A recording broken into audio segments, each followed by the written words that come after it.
tapos na tinatawag nilang Bushy Brows. Ay, yes, Bushy Brows yan.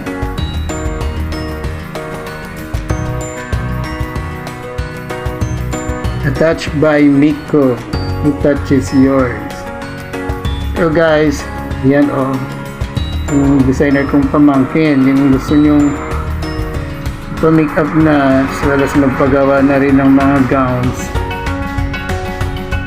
Ito lang po sa Barangay 3. Tapos na po. Wow! You look a vampire. Thank you, Miko. You're welcome.